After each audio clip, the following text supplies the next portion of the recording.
Let's face it, dating is difficult. Trying to find the person you want to spend the rest of your life with can feel overwhelming and exhausting. Will they call? Do they like me? Why am I not good enough? Protecting your mental health amid uncertainty and self-discovery is essential. Welcome to Normalize the Conversation. I'm your host, Francesca Reicheter, and today I'm joined by the host of Seeing Other People podcast, Ilana Dunn.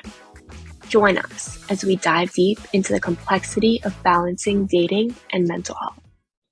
Ilana, thank you so much for joining me for today's episode. I am really excited, but before we jump into the conversation, I just want to check in. How are you really? I love that question. And I think it's such an important question to ask because and this isn't even answering the question, I'm just going off about this, but like we go around just saying like, oh, I'm good, I'm fine. But like, are we really? And usually the answer is no. I'm really burnt out right now. Definitely overworked. And it's been for sure getting the best of me. So trying to work through that. I so resonate with that feeling of burnout. For me, it feels so isolating because it's hard to explain to people that like I feel overwhelmed. There's so much going on because at the same time, I feel so grateful for all of it. Yeah. So it's hard to like hold space for myself and give myself permission to like be burnt out and then kind of work through that first before continuing to overextend myself, although I continue to overextend myself more than I focus on that self-care. Exactly. It's a pretty like vicious cycle that we can get into. Yes. So tell me a little bit more about your podcast, Seeing Other People. Yeah. So I started Seeing Other People in January of 2021. So we're coming up on 2 years, which is wild, but I spent a little over 2 years working at Hinge. And while I was there, I was running their social media and really over time started to open up about my personal dating struggles in a very public way.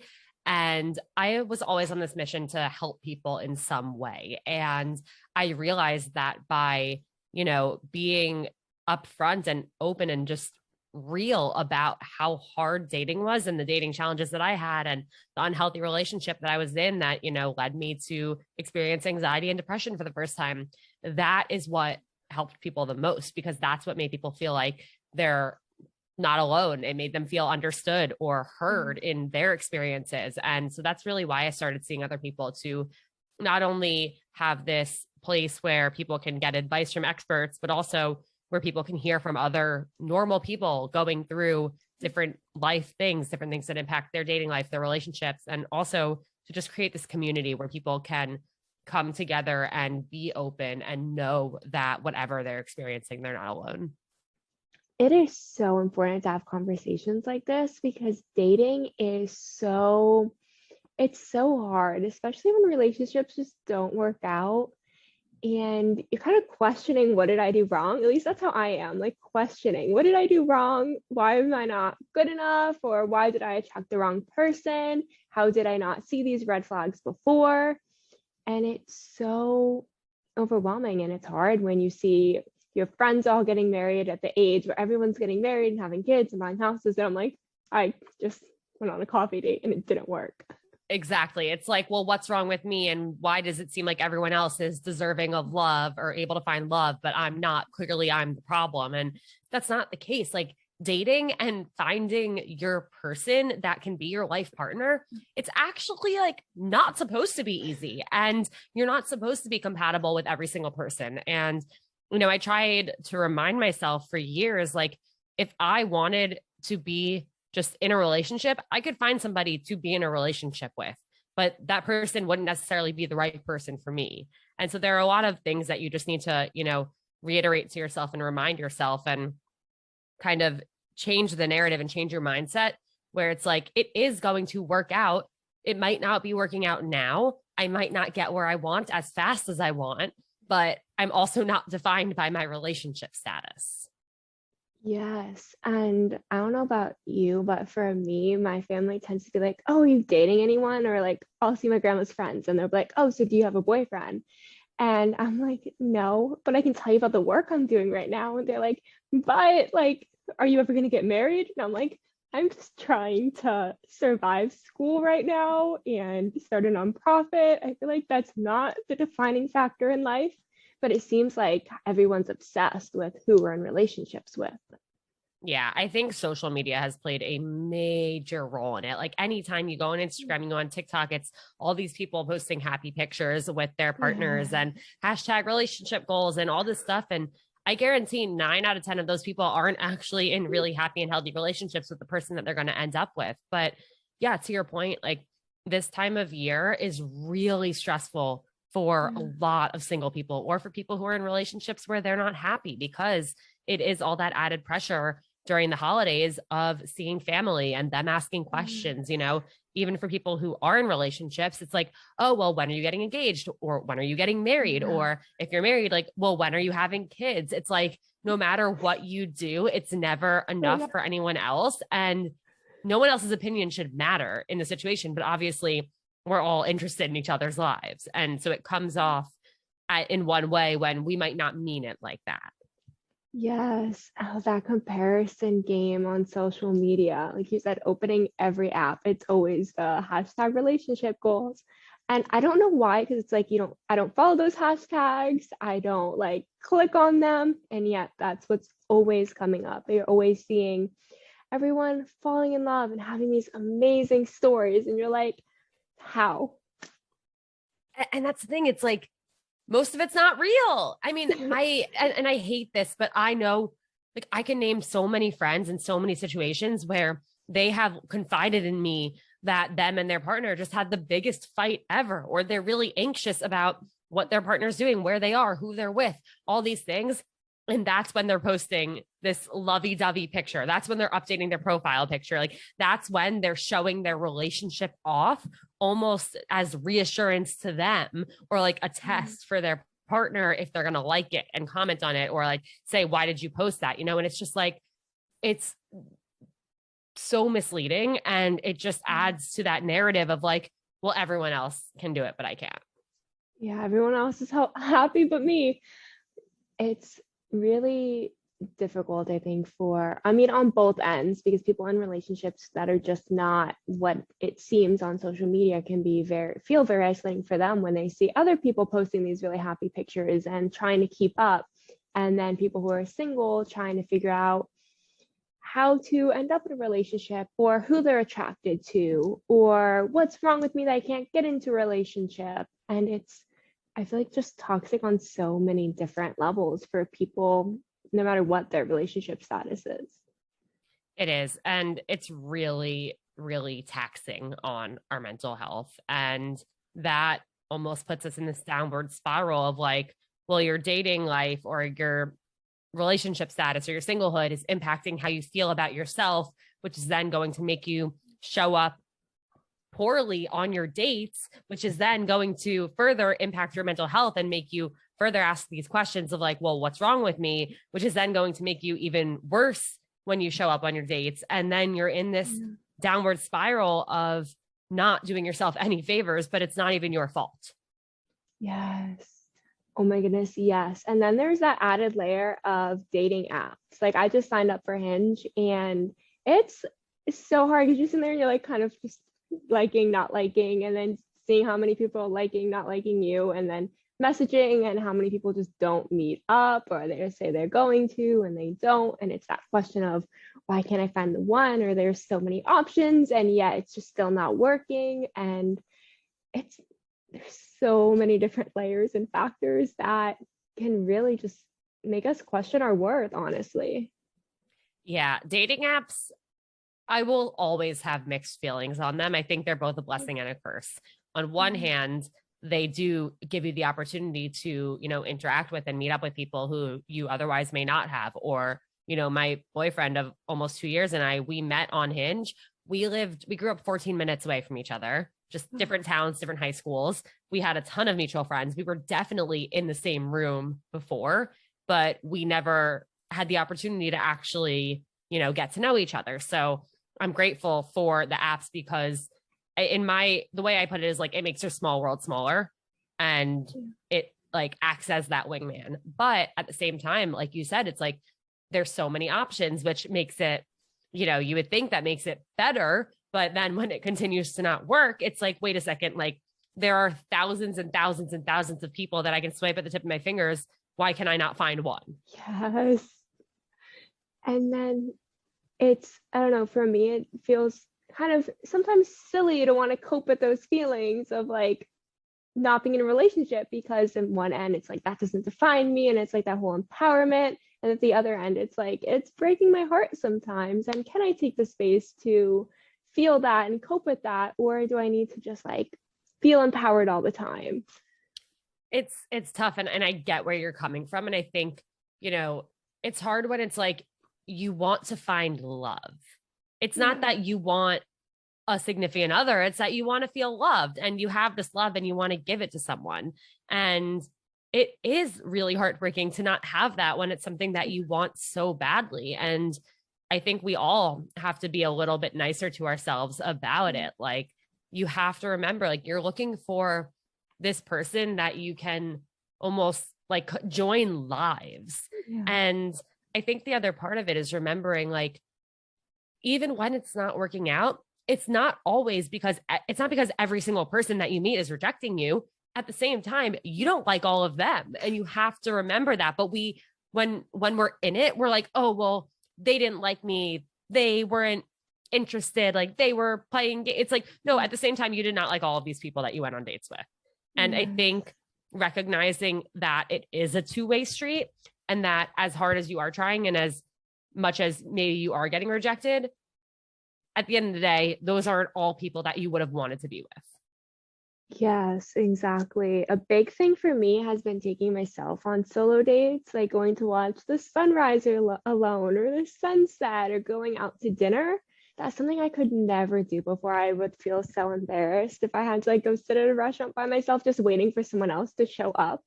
Mm-hmm. And now I've made it a point to just kind of fall in love with myself and take myself to spaces where I felt uncomfortable, and being comfortable in that kind of solitude, because the reality is right now I'm not in a relationship, and my life can't be waiting all the time for someone else to make me feel loved. Eventually I got to get to that point where I feel loved within myself, and maybe that'll help me kind of find the right person, instead of finding people that kind of amplify that feeling of not being loved and not being enough.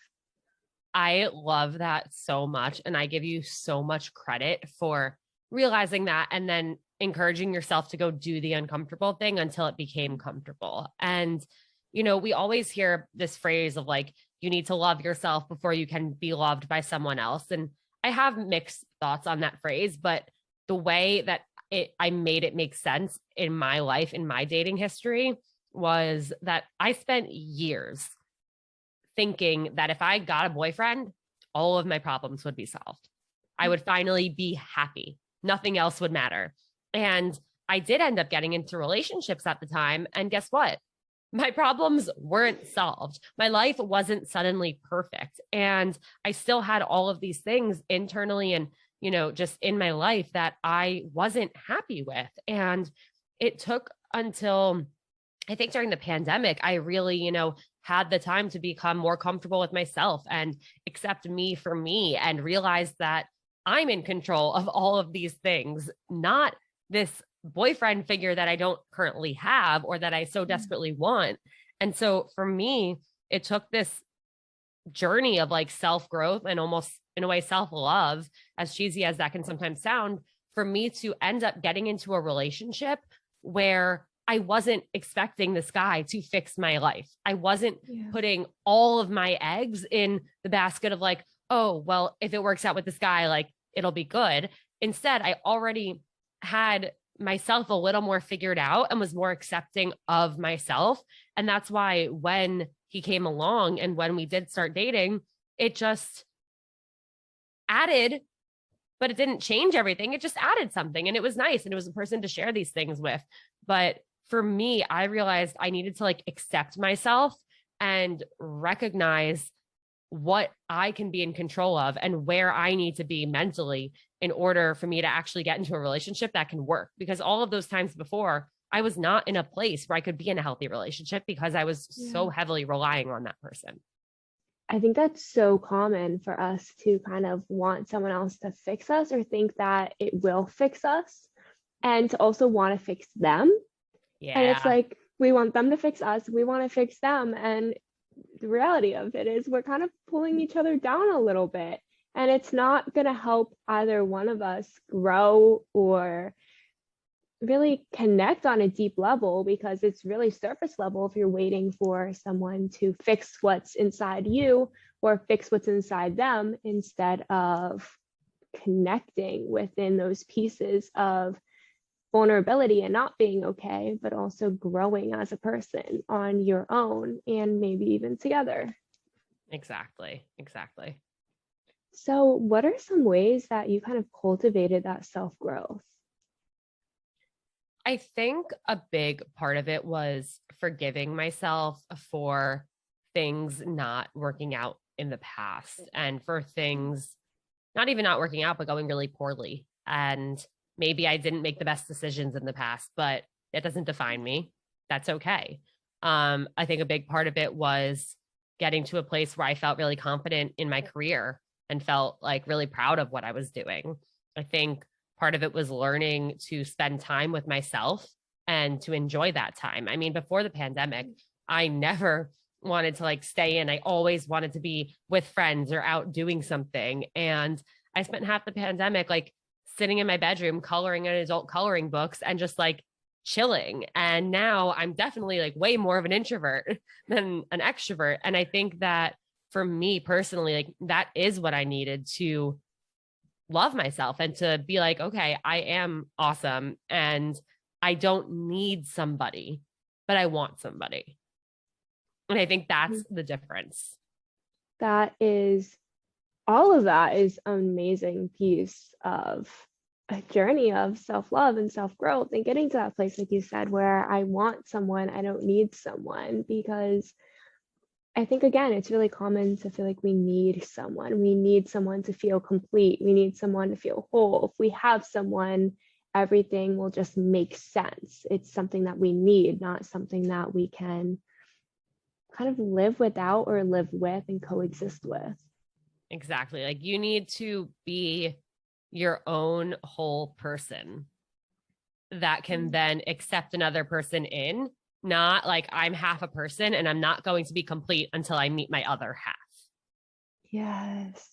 Yes, that is, I think, something we kind of all get wrong in relationships, especially in the beginning. Is I think a lot of the messaging kind of growing up shows that too. Like Sleeping Beauty needing that person to come and wake her up and fix everything, or Cinderella needing the prince to save her. So that's kind of the messaging that gets into our brains, is we need someone to save us.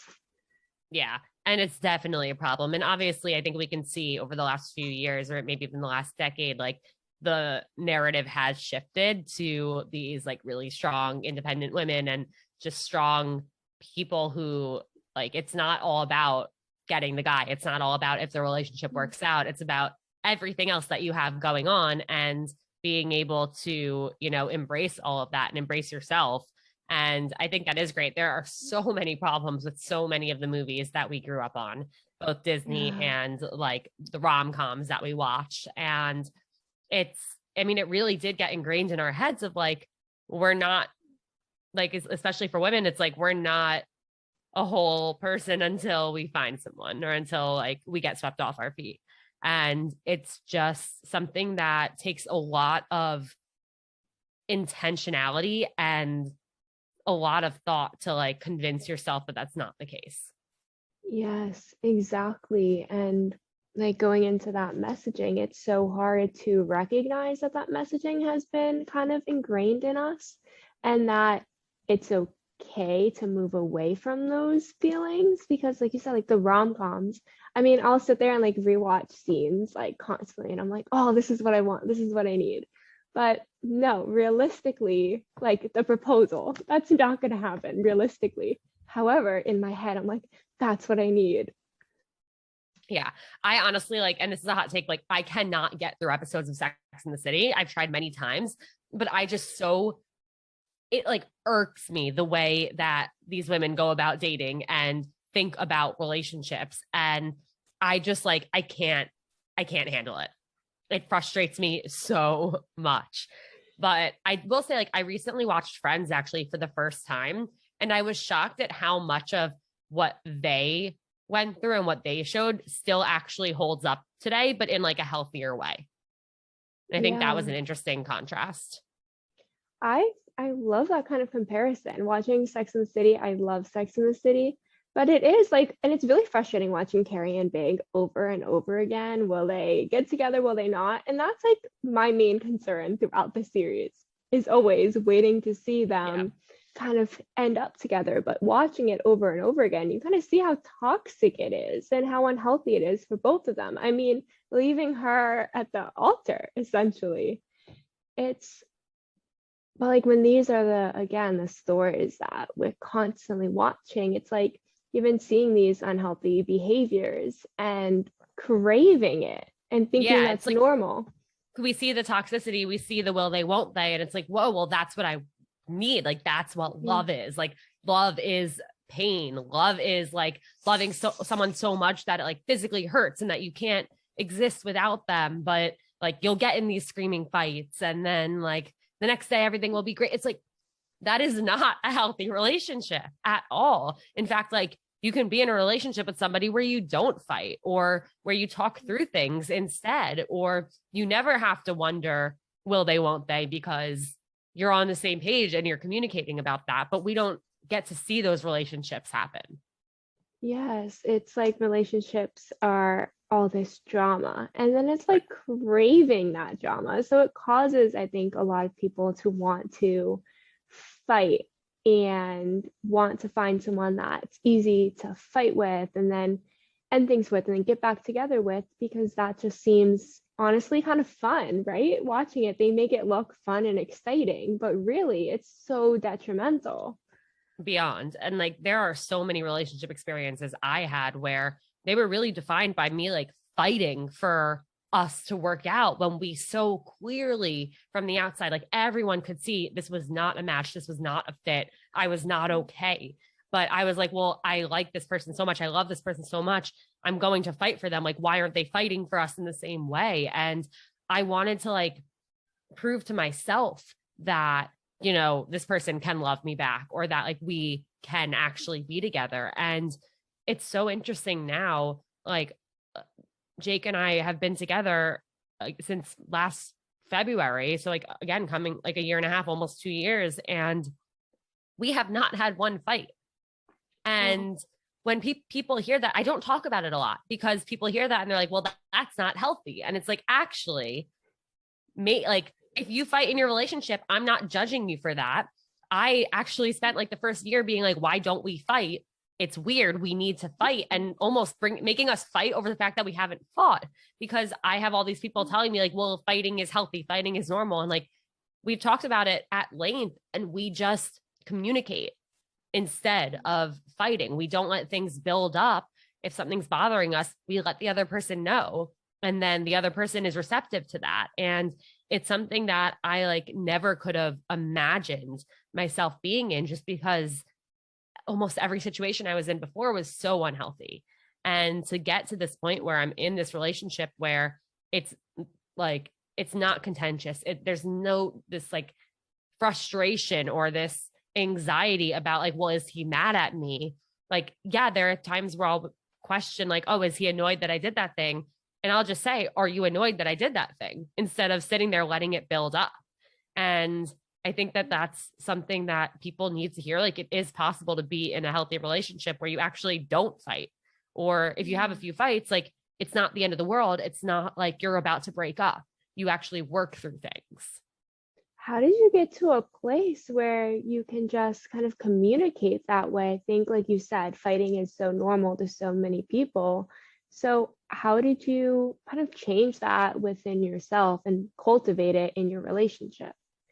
So I have a ton of anxiety, and my anxiety really stemmed from an unhealthy, toxic relationship that I was in. And it really manifested itself in the form of dating anxiety. And when I met Jake, he had never actually been in like a romantic relationship before. He had never had a girlfriend before. He was 27 at the time. And he was just very upfront with his communication. Like right after our first date, he texted me and said, I had a great time and I'd love to see you again. And so instantly, I didn't even have the chance to be anxious of, well, how did he think the date went? Does he want to see me again? Because he just told me. And I was like, oh, cool. Okay. After our second date, he texted me, I know you're going home for a week and then away for 2 weeks. I'd love to talk while you're gone and see you when you're back. Again, did not even give me a minute to be anxious, just told me how he was feeling. And that pattern continued. And so it really, put us on this path of openly communicating with each other and not holding things back, not making the other one try and guess what we're thinking, and not making, like, I never had to guess what he was thinking. He never had to guess what I was thinking, because we were just open about it. And that's something that for me was like groundbreaking, that I could come home from a date and not freak the fuck out and start spiraling about, well, how did he think it went? Instead of even asking myself, well, how do I think it went? And so I think really, like, people think that the way to date is to play all these games and play hard to get and convince the other person to want them and chase someone and be chased. It's like, no, if you want to actually be in a healthy relationship, you have to build a foundation of trust. And that starts with communication. Everyone take note. Communication is so important. And like you said, playing those games and waiting like 3 days to text or whatever can feel, like you said, all those anxious thoughts and questioning everything. So in the past, when in different relationships, when you were kind of questioning everything and going through these feelings of anxiety, how did you kind of cope with that and get through? I didn't is the answer. Like, really, really not well. I mean, look, like, I was in therapy for a long time because, and like, all we would talk about was my dating life, and the guys that I was having anxiety over. And I never really figured out how to cope with it in a healthy way. I would just stare at my phone and, anxiously await their text, or see if they looked at my story and hadn't texted me back, or check their profile to see if they updated it, like added a new picture, changed their prompts to give me a sign of like, oh, they're pulling away. Like, I did every single unhealthy thing. And I wish more than anything, I could go back in time and not cause myself so much pain. Like, I was literally breaking my heart every single day for no reason. And I think the biggest thing that I realized in hindsight is, when I was going through all that, I never took the time to check in with myself about how I felt about the person, because I was so anxious about how they felt about me that I would spend probably weeks and months, like having these anxious, like, freakouts over these people who I never even asked myself, do I like them? I just wanted them to like me and want to be with me so badly. I think over time, things that I learned that helped me cope were putting my phone down, leaving the room, going for a walk without it, going to dinner without it. After, breakups, when I was really anxious and depressed and spiraling, deleting my social media. I would actually have a friend change my password. That's what I would do, because you could delete the app and you're always going to be tempted to re-download it. But I would give basically the keys to the kingdom to a friend. And then, I'd have to ask them when I was ready. And it would really give me that distance that I needed to just focus on myself and not be checking their stuff all the time. And I think the biggest thing that really helped me learn that there was a way to not be anxious was when I first started like asking for what I needed. I am a big texter, and if somebody's not texting me, I'm going to assume that they're not interested in me. And there was this guy I was going on dates with, and in person, everything was amazing. And then between the dates, I would just overthink so much. I would hardly hear from him. And I get so confused because he would set up the next date, but then never text me anything else. And so I finally said to him, maybe on like our third or fourth date, I was like, this is going to sound really weird, but I'm just like confused. I feel like things are so great when we're together. And then in between our dates, I feel like you hate me because I don't hear from you. And I don't know if you're just not a big texter or what, but I feel like I needed to bring it up because it's been on my mind a lot. And that was a really big eye-opening moment for me, because his response, and this happened in person, he was like, oh my God, Ilana, I'm so sorry that I've been making you feel that way. I'm really not a big texter, especially during the work week. But if it will make you feel better for me to text you more, I can totally do that. And overnight, this guy became the world's best texter because he cared and because I expressed my needs and he showed me that he could meet them. And that was a huge game changer for me in realizing, like, oh, it's okay to have these things that I need in order to feel safe in a situation, but they can't read my mind. And in order for them to know what's going on up here in my head, I need to tell them. And then guess what? If they can't fulfill that need, if they can't show up for me in that way, they're not my person. Yes. Oh my goodness, being willing to ask for what you need. I think that's something we all struggle with. I think especially women, because we often feel like we have to, at least for me, it's kind of like the messaging was taught to be like this good girl and to just listen and obey and not ask for anything. So when it came to that, it was so hard for me to say. I remember there was this one guy that I'd gone out with a couple of times and I didn't know what he was thinking. And it wasn't like we would talk often. It would just kind of be randomly when we were like in the same city at the same time. And then the last time we like got together, he finally kissed me. And I was like, oh my goodness, like I had liked this guy for 3 years. And I feel like he knew, everyone knew, honestly. And then he kind of texted the next day and canceled our plans and said he had to work. And I was like, okay, I'm not going to overthink this. And then a week went by and I just kind of got to the point where I was like, I'm just going to text him and ask him like, what's up? And I texted him and then he was like, oh, I have a girlfriend. And I was like, what? Why? No, I will never get over this, by the way. This will like make me cry forever. Can you imagine like a couple of times, like not even a couple of times, but maybe like 5 or 6 times going out with this one guy that you really like for like 3 years. And he definitely knows. I mean, his mom knows. And then he finally like, kisses you. And it's like, just kidding. I have a girlfriend and I'm not going to communicate that with you. Thank God you asked. Exactly.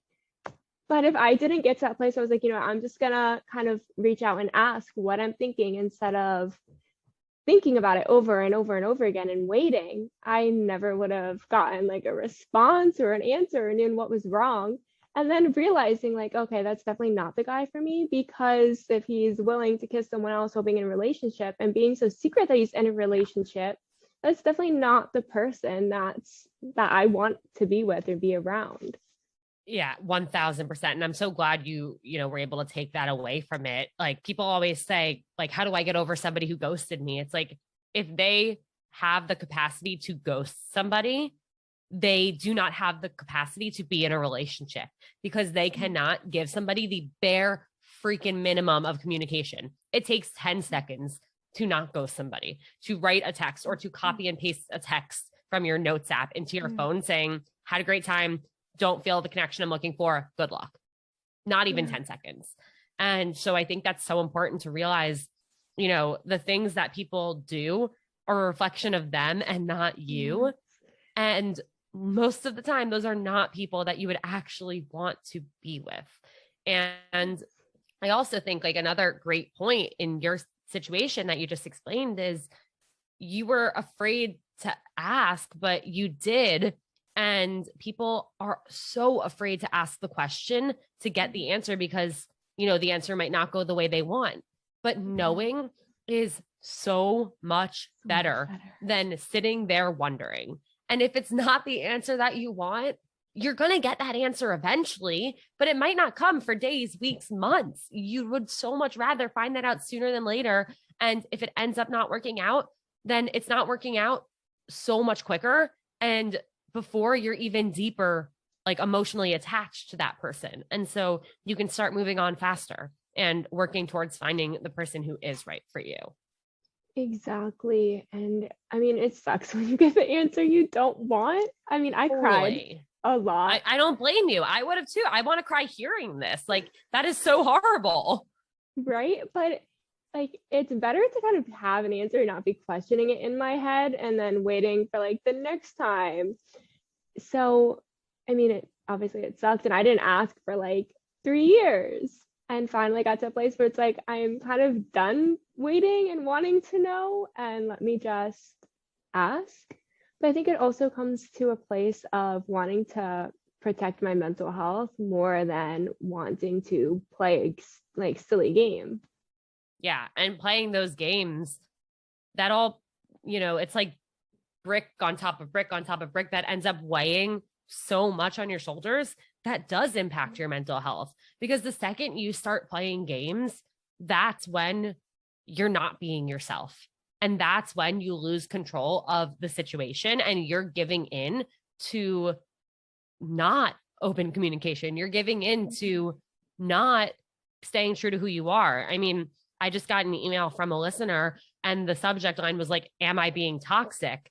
And in my mind, I didn't even have to read the email to know that if she had to ask, the answer is yes. And I did read the email, and it's this whole series of games that she and this person are playing. And her question was like, should I update like a picture on my Hinge profile to show him that, all my eggs aren't in his basket to make him want me more? Like, absolutely freaking not. You should tell the person, hey, I really like you and like want to see where this can go. How do you feel? Because the second you start playing games, it's already over.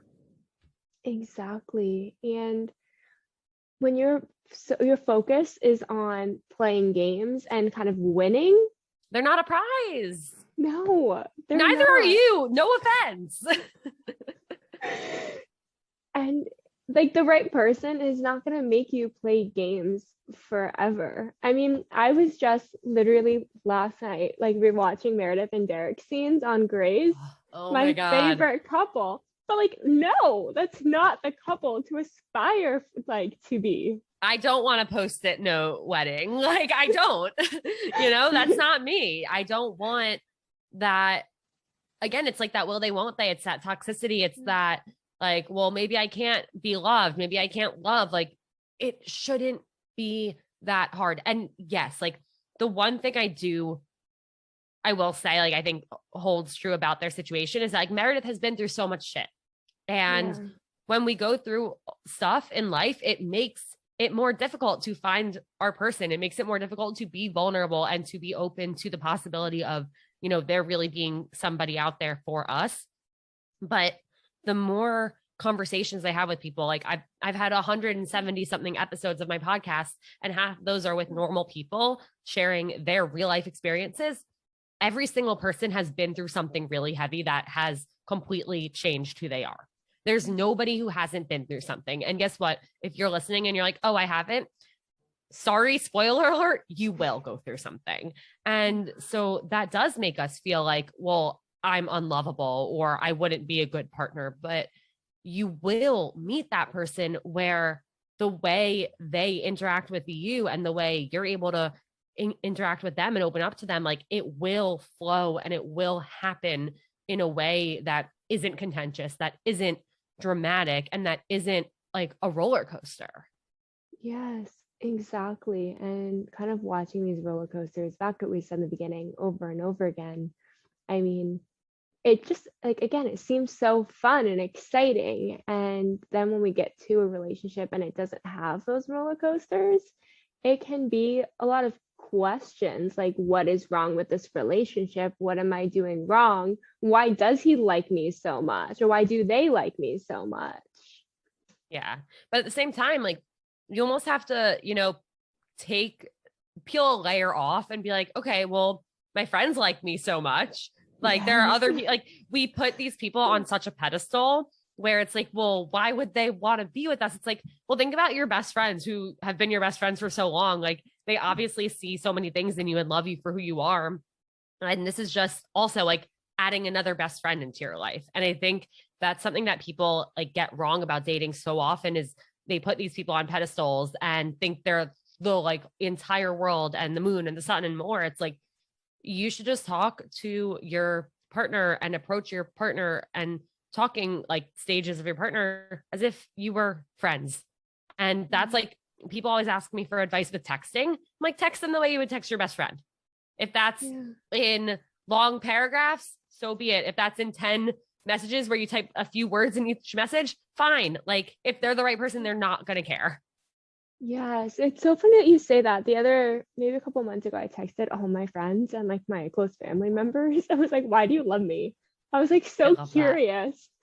I was like, because sometimes like I question like why people love me, like what makes like our friendship so great, because I question myself all the time and I'm like all these reasons I'm not good enough and all these Yeah. things I'm doing wrong. So I was like, I'm just gonna ask them. Like some of them thought it was really weird. My grandmother, by the way, was the worst answer. She was like, "'Cause you're my granddaughter." And I was like, Oh, okay, so but you like, have to? yeah, I was like, so like, would you love me if I wasn't? And she was like, no. I was like, thank you. Thank Oh you. my God. Helpful. Love the honesty. But my Didn't pass friends, the vibe check, Grandma. no. But my friends, they were like, because you make me laugh or because you're kind. And it's just reassuring that I'm not the problem that I'm building myself up to be in my head on why I can't find that relationship that works for me at this time.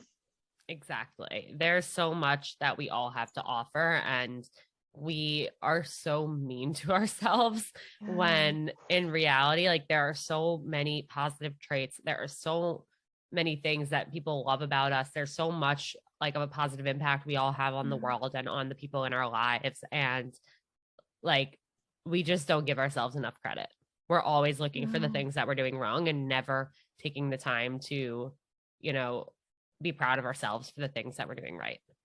Yes, exactly. And celebrating ourselves, even for the small things, like going a week to the gym or like finally eating that meal we wanted. Like I finally got that chocolate cake. Like celebrate the fact that I was willing to go and buy the chocolate cake or bake the chocolate cake or Yep. kind of get over that idea in my head that if I eat the chocolate cake, then I need to go run for an hour, whatever. Right. Just celebrating, those are all my things, by the way. But just celebrating the small things and giving ourselves credit for going and continuing on. I mean, like you said, we've all go through something like very traumatic that changes who we are. And every day that we keep going through it, we deserve to celebrate that.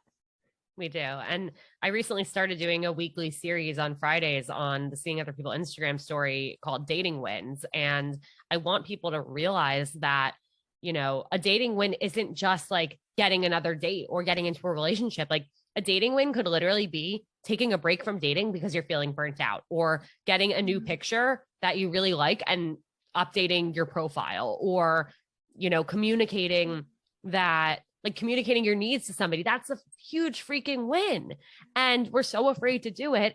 But every time you do it, it's a reminder that, oh, this is something that is amazing. Go me for doing this. And great, I got my needs met because of this. Like a dating win can literally be having a good conversation on the app, or a match that you're excited about, or you went on a date and you didn't want to see them again, but you tried this new restaurant that you were excited to try. So I think that's something that like people really, like we all need to work a little bit harder to be kind to ourselves and recognize all of these wins in our lives. And I share many of the little wins that you mentioned.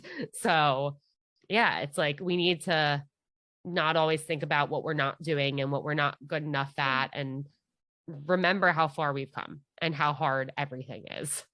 Yes, acknowledging the good things and not just kind of forcing ourselves to live in our minds of all the bad things happening or all everything we're perceiving as bad, because sometimes it's not what we're perceiving it as. And by acknowledging the good, we might actually see something from a different perspective. And I know for me, that's been so important. Acknowledging, like, oh, that was a really great conversation. Whereas in my head, I'd be like, now what are they thinking? What's wrong with me? Why are they like, should I have shared that? Should I not have? But acknowledging the fact that, like, no, they validated and they continued the conversation. Like that's not like someone who doesn't want to hear it probably won't continue to validate and ask questions and be supportive. They're most likely to like want to end it as soon as possible. Right. But it's But acknowledging. even yeah, acknowledging that even asking for what you need, even if they end it, great, you're dodging a bullet. You're learning this Yes. thing again sooner rather than later, like we said before. Yeah. So as we wrap up this episode, what is one piece of advice you can offer someone who is dating and trying to figure things out to be able to kind of just get through it and protect their mental health along the way? If you don't ask, you don't get. And this is something, it's a piece of advice that my mom has given me for probably my whole life. I didn't start listening to it until high school. And I have found a way to adapt it to every single aspect of my life. And I think it is so real for dating. And it's asking for your needs. It's asking what they're thinking instead of assuming or making something up or telling yourself a story. It's asking yourself, what do you want? Like, what are you actually looking for? What behaviors from someone else make you feel good versus bad? It's, you have to ask these questions in order to get answers that get you one step closer to where you want to be. Yes, asking yourself for what you want. Ilana, you've been absolutely amazing today. Thank you so much for joining me for this conversation. Thank you so much for having me. Thank you so much for listening to Normalize the Conversation. Don't forget to subscribe, rate, and review. This podcast is an initiative of Inspiring My Generation, focusing on normalizing the conversation, bringing education and awareness to the forefront, and amplifying global voices to spark change and hope. Inspiring My Generation is a 501c3 nonprofit organization on a mission towards suicide prevention through awareness, conversation, education, and support. Connect with us on Instagram at Inspiring My Generation and visit our website inspiringmygeneration.org to learn more about our work and how you can make a difference.